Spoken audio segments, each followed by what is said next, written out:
ಸಮಸ್ಯೆಗಳು ಕಡೆ ಎಲ್ಲ ನಿಮ್ಮ ಪರ ಘೋಷಣೆ ಹೋಗ್ತಾರೆ ಅಭಿಮಾನಿಗಳು ಕಾರ್ಯಕರ್ತರು. ನಿಮ್ಮ ನಾಯಕರು ಕೂಡ ಕೆಲವರು ಏನಾದರೂ ಹೈಕಮಾಂಡ್ ತೀರ್ಮಾನ ಮಾಡಿದ್ರೆ ಮೊದಲು ಕೊಡಬೇಕು ಅನ್ನೋ ಅರ್ಥದಲ್ಲಿ ಮಾತಾಡ್ತಾರೆ. ನಿಮ್ಮವರು ನಿಮ್ಮ ಪರನೇ, ಕಾರ್ಯಕರ್ತರು ಅಭಿಮಾನಿಗಳು ನಿಮ್ಮ ಪರನೇ ಅಲ್ಲ. ಈಗ ಅದರಲ್ಲಿ ಏನಾರ ತಪ್ಪಿದ್ಯಾ? ಅಲ್ಲ, ತಪ್ಪಿದ್ರೆ ಹೇಳಿ, ಸರಿ ಮಾಡೋಣ. ತಾವು ಕೂಲಿ ಕೇಳ್ತೀರಾ ಅಂತ? ಅಲ್ಲ, ತಪ್ಪಿದ್ರೆ ಅದಕ್ಕೆ ಸರಿ ಮಾಡ್ಬೋದು. ನಾನು ಪದೇ ಪದೇ ಹೇಳ್ತೀನಿ, ಒಂದು ಇದರ ಬಗ್ಗೆ ಸಾರ್ವಜನಿಕವಾಗಿ ಹಾದಿ ಬೀದಿನಲ್ಲಿ ಚರ್ಚೆ ಮಾಡುವಂಥದ್ದಲ್ಲ. ಇದನ್ನು ನಾವು ರಾಜ್ಯದ ಮುಖ್ಯಮಂತ್ರಿಗಳ ಬಗ್ಗೆ, ಆಯ್ಕೆ ಬಗ್ಗೆ ಆಗಲಿ, ಮುಖ್ಯಮಂತ್ರಿಗಳನ್ನು ಬದಲಾಯಿಸೋದ್ರ ಬಗ್ಗೆ ಆಗಲಿ, ಅದು ಹೈಕಮಾಂಡ್ನಲ್ಲಿ ಒಂದು ಕ್ಲೋಸ್ ಡೋರ್ನಲ್ಲಿ ಆಗಬೇಕಾದಂಥದ್ದು. ಮತ್ತು ಹೆಚ್ಚಂದರೆ CLPನಲ್ಲೇ ತೀರ್ಮಾನ, ಅಭಿಪ್ರಾಯಗಳು ಆಗಬೇಕಾಗುತ್ತೆ. ಅದಾದಮೇಲೆ ಹೈಕಮಾಂಡ್ನವರು ಇದೆಲ್ಲ ಸಾಧಕ ಬಾಧಕಗಳನ್ನು ನೋಡಿ ಅವರು ಅಂತಿಮವಾಗಿ ತೀರ್ಮಾನ ಮಾಡ್ತಾರೆ. ಇದು ನಮ್ಮಲ್ಲಿರೋ ಪ್ರೊಸೀಜರ್. ಅನೇಕ ಸಂದರ್ಭದಲ್ಲಿ ಹೇಳಿದ್ದೀನಿ ನಾನು, ಈಗಲೂ ಅಷ್ಟೇ. ಈಗ ನನ್ನ ಹೆಸರು ಕೂಗ್ತಾರೆ, ಕೂಗಿದ ತಕ್ಷಣ ಆಗೋದಿಲ್ಲ, ಅಥವಾ ಯಾರು ಅಭಿಪ್ರಾಯ ಎಕ್ಸ್ಪ್ರೆಸ್ ಮಾಡಿದ ತಕ್ಷಣ ಆಗೋದಿಲ್ಲ. ಹಂಗಂತೇಳಿ ಅದು ತಪ್ಪು ಅಂತ ಕೂಡ ಯಾರು ಹೇಳೋಕ್ಕಾಗಲ್ಲ. ತಾವು ಕ್ಲೈಮ್ ಮಾಡ್ಕೊಳ್ಳೋದಕ್ಕೆ ಪ್ರಯತ್ನ ಪಡ್ತಿಲ್ಲ. ಅದಕ್ಕೆ ನಾನು ಹೇಳಿದ್ನಲ್ಲ, ನಾನು ಒಬ್ಬ ಶಿಸ್ತಿನ ಕಾಂಗ್ರೆಸ್ ಪಕ್ಷದ ಸಿಪಾಯಿ. ನಮ್ಮ ಹೈಕಮಾಂಡ್ನವರು ಏನು ತೀರ್ಮಾನ ಮಾಡ್ತಾರೆ ಅದನ್ನು ತಿಳ್ಕೊಳ್ಳೋನು ನಾನು. ಅಷ್ಟು ಬಿಟ್ಟರೆ ನಾವು ಹೋಗಿ ಈಗ ನಾನು ನಿಮ್ಮ ಮುಂದೆ ಹೇಳಿಕೆ ಕೊಡ್ತೀನಿ, ಹೌದು ನಾನು ಮುಖ್ಯಮಂತ್ರಿ ಆಗಬೇಕು ಅಂದಾಕ್ಷಣ ಆಗುತ್ತಾ? ಅದು ಸಾರ್ವಜನಿಕವಾಗಿ ಚರ್ಚೆ ಆಗ್ಬೋದು ಅಷ್ಟೇ. ಆದರೆ ಅದಕ್ಕೆ ಸನ್ನಿವೇಶಗಳು, ಅದಕ್ಕೆ ಬೇಕಾದಂಥ ಅದನ್ನು ಚರ್ಚೆ ಮಾಡೋದು ಹೈಕಮಾಂಡ್ನವರು. ನಾವು ಕೂಡ ಸಮರ್ಥರಿದ್ದೀರಿ ಅನ್ನೋ ವಾದನ ಇರುತ್ತೆ. ಸಾಮರ್ಥ್ಯ ಎಷ್ಟು ಸಾರಿ ಪ್ರೂವ್ ಮಾಡ್ಬೇಕ್ರಿ? ನಾನು ಪ್ರದೇಶ್ ಕಾಂಗ್ರೆಸ್ ಸಮಿತಿ 8 ವರ್ಷ ಕೆಲಸ ಮಾಡಿದ್ದೀನಪ್ಪ. ಸಾಮರ್ಥ್ಯ ಇಲ್ಲದೆ ಕೆಲಸ ಮಾಡಿದ್ನಾ? 2 ಸಾರಿ ಪಕ್ಷಕ್ಕೆ ಅಧಿಕಾರಕ್ಕೆ ತಂದಿದ್ದೀನಿ. ಸಾಮರ್ಥ್ಯ ಇಲ್ಲದೆ ಅದು ಕೆಲಸ ಆಗುತ್ತಾ? ಮತ್ತು ರಾಜ್ಯದ ಉಪಮುಖ್ಯಮಂತ್ರಿಯಾಗಿ ಕೆಲಸ ಮಾಡಿದ್ದೀನಿ. ಸಾಮರ್ಥ್ಯ ಇಲ್ಲದೆ ಉಪಮುಖ್ಯಮಂತ್ರಿ ಮಾಡೋಕ್ಕಾಗುತ್ತಾ?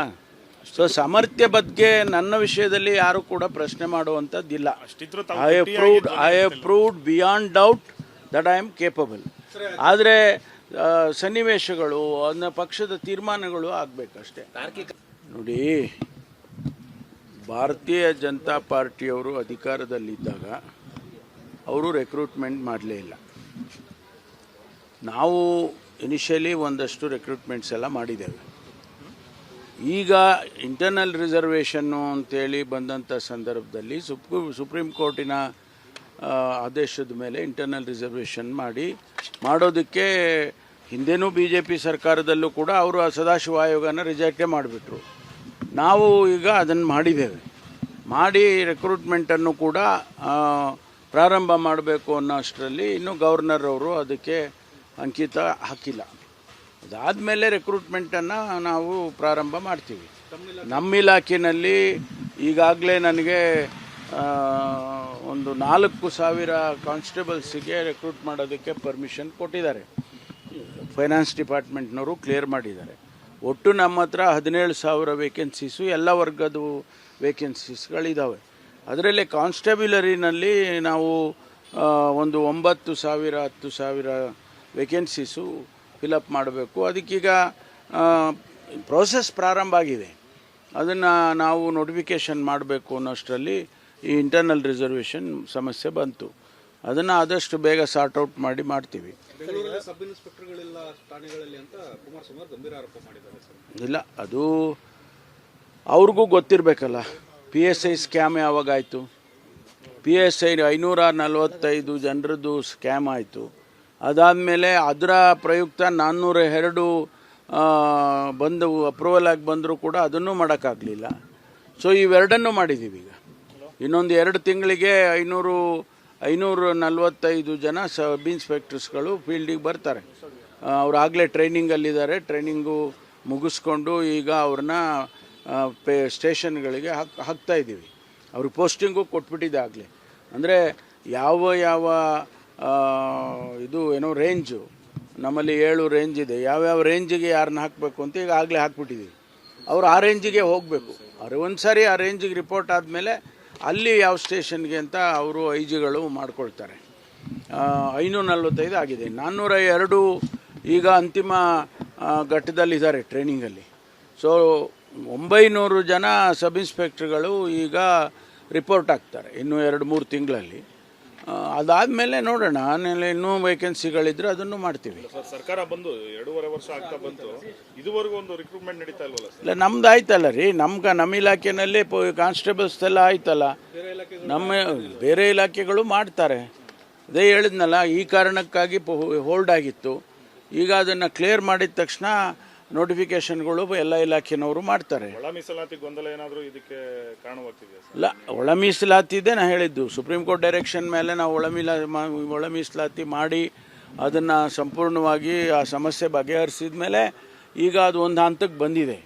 ಅದನ್ನು ಈಗ ರೆಕ್ರೂಟ್ಮೆಂಟ್ಗಳು ಮಾಡೋದಕ್ಕೆ ಕ್ಲಿಯರೆನ್ಸ್ ಕೊಡ್ತಾರೆ. MLAಗಳ ಜೊತೆಗೆ ಹೋದ ಕಡೆ ಎಲ್ಲ ನಿಮ್ಮ ಪರ ಘೋಷಣೆ ಕೂಗ್ತಾರೆ ಅಭಿಮಾನಿಗಳು, ಕಾರ್ಯಕರ್ತರು. ನಿಮ್ಮ ನಾಯಕರು ಕೂಡ ಕೆಲವರು ಏನಾದರೂ ಹೈಕಮಾಂಡ್ ತೀರ್ಮಾನ ಮಾಡಿದ್ರೆ ಮೊದಲು ಪರಮೇಶ್ವರ್ ಅವ್ರಿಗೆ ಕೊಡಬೇಕು ಅನ್ನೋ ಅರ್ಥದಲ್ಲಿ ಮಾತಾಡ್ತಾರೆ.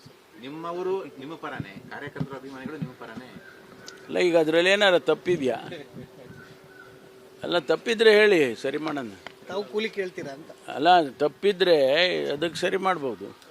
ನಾನು ಪದೇ ಹೇಳ್ತೀನಿ, ಒಂದು ಇದರ ಬಗ್ಗೆ ಸಾರ್ವಜನಿಕವಾಗಿ ಹಾದಿಬೀದಿನಲ್ಲಿ ಚರ್ಚೆ ಮಾಡುವಂಥದ್ದಲ್ಲ. ಇದನ್ನು ನಾವು ರಾಜ್ಯದ ಮುಖ್ಯಮಂತ್ರಿಗಳ ಬಗ್ಗೆ, ಆಯ್ಕೆ ಬಗ್ಗೆ ಆಗಲಿ, ಮುಖ್ಯಮಂತ್ರಿಗಳನ್ನು ಬದಲಾಯಿಸೋದರ ಬಗ್ಗೆ ಆಗಲಿ, ಅದು ಹೈಕಮಾಂಡ್ನಲ್ಲಿ ಒಂದು ಕ್ಲೋಸ್ ಡೋರ್ನಲ್ಲಿ ಆಗಬೇಕಾದಂಥದ್ದು. ಮತ್ತು ಹೆಚ್ಚಂದರೆ CLPನಲ್ಲೇ ತೀರ್ಮಾನ, ಅಭಿಪ್ರಾಯಗಳು ಆಗಬೇಕಾಗುತ್ತೆ. ಅದಾದಮೇಲೆ ಹೈಕಮಾಂಡ್ನವರು ಇದೆಲ್ಲ ಸಾಧಕ ಬಾಧಕಗಳನ್ನು ನೋಡಿ ಅವರು ಅಂತಿಮವಾಗಿ ತೀರ್ಮಾನ ಮಾಡ್ತಾರೆ. ಇದು ನಮ್ಮಲ್ಲಿರೋ ಪ್ರೊಸೀಜರ್. ಅನೇಕ ಸಂದರ್ಭದಲ್ಲಿ ಹೇಳಿದ್ದೇನೆ ನಾನು, ಈಗಲೂ ಅಷ್ಟೇ. ಈಗ ನನ್ನ ಹೆಸರು ಕೂಗ್ತಾರೆ, ಕೂಗಿದ ತಕ್ಷಣ ಆಗೋದಿಲ್ಲ, ಅಥವಾ ಯಾರು ಅಭಿಪ್ರಾಯ ಎಕ್ಸ್ಪ್ರೆಸ್ ಮಾಡಿದ ತಕ್ಷಣ ಆಗೋದಿಲ್ಲ. ಹಂಗಂತೇಳಿ ಅದು ತಪ್ಪು ಅಂತ ಕೂಡ ಯಾರು ಹೇಳೋಕ್ಕಾಗಲ್ಲ. ತಾವು ಕ್ಲೈಮ್ ಮಾಡ್ಕೊಳ್ಳೋದಕ್ಕೆ ಪ್ರಯತ್ನ ಪಡ್ತಿಲ್ಲ. ಅದಕ್ಕೆ ನಾನು ಹೇಳಿದ್ನಲ್ಲ, ನಾನು ಒಬ್ಬ ಶಿಸ್ತಿನ ಕಾಂಗ್ರೆಸ್ ಪಕ್ಷದ ಸಿಪಾಯಿ. ನಮ್ಮ ಹೈಕಮಾಂಡ್ನವರು ಏನು ತೀರ್ಮಾನ ಮಾಡ್ತಾರೆ ಅದನ್ನು ತಿಳ್ಕೊಳ್ಳೋನು ನಾನು. ಅಷ್ಟು ಬಿಟ್ಟರೆ ನಾವು ಹೋಗಿ ಈಗ ನಾನು ನಿಮ್ಮ ಮುಂದೆ ಹೇಳಿಕೆ ಕೊಡ್ತೀನಿ, ಹೌದು ನಾನು ಮುಖ್ಯಮಂತ್ರಿ ಆಗಬೇಕು ಅಂದಾಕ್ಷಣ ಆಗುತ್ತಾ?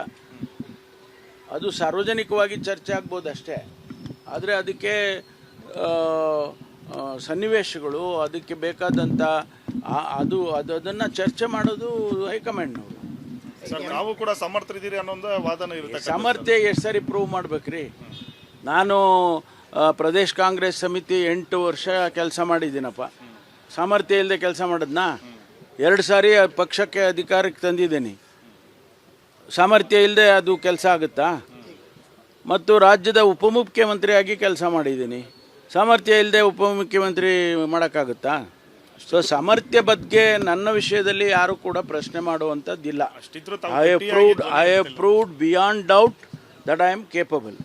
ಆದರೆ ಸನ್ನಿವೇಶಗಳು, ಅದನ್ನ ಪಕ್ಷದ ತೀರ್ಮಾನಗಳು ಆಗಬೇಕಷ್ಟೇ. ನೋಡಿ, ಭಾರತೀಯ ಜನತಾ ಪಾರ್ಟಿಯವರು ಅಧಿಕಾರದಲ್ಲಿದ್ದಾಗ ಅವರು ರೆಕ್ರೂಟ್ಮೆಂಟ್ ಮಾಡಲೇ ಇಲ್ಲ.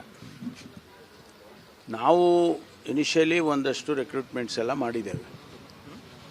ಈಗ ಇಂಟರ್ನಲ್ ರಿಸರ್ವೇಷನ್ನು ಅಂತೇಳಿ ಬಂದಂಥ ಸಂದರ್ಭದಲ್ಲಿ ಸುಪ್ರೀಂ ಕೋರ್ಟಿನ ಆದೇಶದ ಮೇಲೆ ಇಂಟರ್ನಲ್ ರಿಸರ್ವೇಷನ್ ಮಾಡೋದಕ್ಕೆ ಹಿಂದೆನೂ BJP ಸರ್ಕಾರದಲ್ಲೂ ಕೂಡ ಅವರು ಸದಾಶಿವ ಆಯೋಗನ ರಿಜೆಕ್ಟೇ ಮಾಡಿಬಿಟ್ರು. ನಾವು ಈಗ ಅದನ್ನು ಮಾಡಿದ್ದೇವೆ. ಮಾಡಿ ರೆಕ್ರೂಟ್ಮೆಂಟನ್ನು ಕೂಡ ಪ್ರಾರಂಭ ಮಾಡಬೇಕು ಅನ್ನೋ ಅಷ್ಟರಲ್ಲಿ ಇನ್ನೂ ಗವರ್ನರ್ ಅವರು ಅದಕ್ಕೆ ಅಂಕಿತ ಹಾಕಿಲ್ಲ. ಅದಾದಮೇಲೆ ರೆಕ್ರೂಟ್ಮೆಂಟನ್ನು ನಾವು ಪ್ರಾರಂಭ ಮಾಡ್ತೀವಿ. ನಮ್ಮ ಇಲಾಖೆಯಲ್ಲಿ ಈಗಾಗಲೇ ನನಗೆ ಒಂದು 4,000 ಕಾನ್ಸ್ಟೇಬಲ್ಸಿಗೆ ರೆಕ್ರೂಟ್ ಮಾಡೋದಕ್ಕೆ ಪರ್ಮಿಷನ್ ಕೊಟ್ಟಿದ್ದಾರೆ. ಫೈನಾನ್ಸ್ ಡಿಪಾರ್ಟ್ಮೆಂಟ್ನವರು ಕ್ಲಿಯರ್ ಮಾಡಿದ್ದಾರೆ. ಒಟ್ಟು ನಮ್ಮ ಹತ್ರ 17,000 ವೇಕೆನ್ಸೀಸು, ಎಲ್ಲ ವರ್ಗದ ವೇಕೆನ್ಸೀಸ್ಗಳಿದ್ದಾವೆ.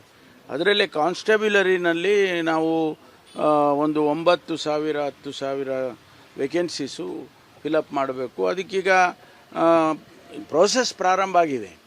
ಅದನ್ನು ನಾವು ನೋಟಿಫಿಕೇಷನ್ ಮಾಡಬೇಕು ಅನ್ನೋಷ್ಟರಲ್ಲಿ ಈ ಇಂಟರ್ನಲ್ ರಿಸರ್ವೇಷನ್ ಸಮಸ್ಯೆ ಬಂತು. ಅದನ್ನು ಆದಷ್ಟು ಬೇಗ ಸಾರ್ಟ್ ಔಟ್ ಮಾಡ್ತೀವಿ. ಬೆಂಗಳೂರಲ್ಲಿ ಸಬ್ ಇನ್ಸ್ಪೆಕ್ಟರ್ಗಳಿಲ್ಲ ಠಾಣೆಗಳಲ್ಲಿ ಅಂತ ಕುಮಾರಸ್ವಾಮಿ ಗಂಭೀರ ಆರೋಪ ಮಾಡಿದ್ದಾರೆ ಸರ್. ಇಲ್ಲ, ಅದು ಅವ್ರಿಗೂ ಗೊತ್ತಿರಬೇಕಲ್ಲ. PSI ಸ್ಕ್ಯಾಮ್ ಯಾವಾಗಾಯಿತು? PSI 545 ಜನರದ್ದು ಸ್ಕ್ಯಾಮ್ ಆಯಿತು. ಅದಾದಮೇಲೆ ಅದರ ಪ್ರಯುಕ್ತ 402 ಬಂದು ಅಪ್ರೂವಲ್ ಆಗಿ ಬಂದರೂ ಕೂಡ ಅದನ್ನೂ ಮಾಡೋಕ್ಕಾಗಲಿಲ್ಲ. ಸೊ ಇವೆರಡನ್ನೂ ಮಾಡಿದ್ದೀವಿ. ಈಗ ಇನ್ನೊಂದು 2 ತಿಂಗಳಿಗೆ 545 ಜನ ಸಬ್ ಇನ್ಸ್ಪೆಕ್ಟರ್ಸ್ಗಳು ಫೀಲ್ಡಿಗೆ ಬರ್ತಾರೆ. ಅವ್ರು ಆಗಲೇ ಟ್ರೈನಿಂಗಲ್ಲಿದ್ದಾರೆ. ಟ್ರೈನಿಂಗು ಮುಗಿಸ್ಕೊಂಡು ಈಗ ಅವ್ರನ್ನ ಸ್ಟೇಷನ್ಗಳಿಗೆ ಹಾಕ್ತಾ ಇದ್ದೀವಿ. ಅವ್ರಿಗೆ ಪೋಸ್ಟಿಂಗು ಕೊಟ್ಬಿಟ್ಟಿದೆ ಆಗಲೇ. ಅಂದರೆ ಯಾವ ಇದು ಏನೋ ರೇಂಜು ನಮ್ಮಲ್ಲಿ 7 ರೇಂಜ್ ಇದೆ. ಯಾವ್ಯಾವ ರೇಂಜಿಗೆ ಯಾರನ್ನ ಹಾಕಬೇಕು ಅಂತ ಈಗ ಆಗಲೇ ಹಾಕ್ಬಿಟ್ಟಿದ್ದೀವಿ. ಅವರು ಆ ರೇಂಜಿಗೆ ಹೋಗಬೇಕು. ಅವ್ರು ಒಂದು ಸಾರಿ ಆ ರೇಂಜಿಗೆ ರಿಪೋರ್ಟ್ ಆದಮೇಲೆ ಅಲ್ಲಿ ಯಾವ ಸ್ಟೇಷನ್ಗೆ ಅಂತ ಅವರು ಐಜಿಗಳು ಮಾಡ್ಕೊಳ್ತಾರೆ. 545 ಆಗಿದೆ. 402 ಈಗ ಅಂತಿಮ ಘಟ್ಟದಲ್ಲಿದ್ದಾರೆ ಟ್ರೈನಿಂಗಲ್ಲಿ. ಸೊ 900 ಜನ ಸಬ್ ಇನ್ಸ್ಪೆಕ್ಟ್ರುಗಳು ಈಗ ರಿಪೋರ್ಟ್ ಆಗ್ತಾರೆ ಇನ್ನು 2-3 ತಿಂಗಳಲ್ಲಿ. ಅದಾದಮೇಲೆ ನೋಡೋಣ, ಇನ್ನೂ ವೇಕೆನ್ಸಿಗಳಿದ್ರೆ ಅದನ್ನು ಮಾಡ್ತೀವಿ. ಸರ್, ಸರ್ಕಾರ ಬಂದು 2.5 ವರ್ಷ ಆಗ್ತಾ ಬಂತು, ಇದುವರೆಗೂ ಒಂದು ರಿಕ್ರೂಟ್ಮೆಂಟ್ ನಡೀತಾ ಇಲ್ವಲ್ಲ ಸರ್? ಇಲ್ಲ, ನಮ್ದು ಆಯ್ತಲ್ಲ ರೀ. ನಮ್ಮ ಇಲಾಖೆಯಲ್ಲಿ ಕಾನ್ಸ್ಟೇಬಲ್ಸ್ ಎಲ್ಲ ಆಯ್ತಲ್ಲ.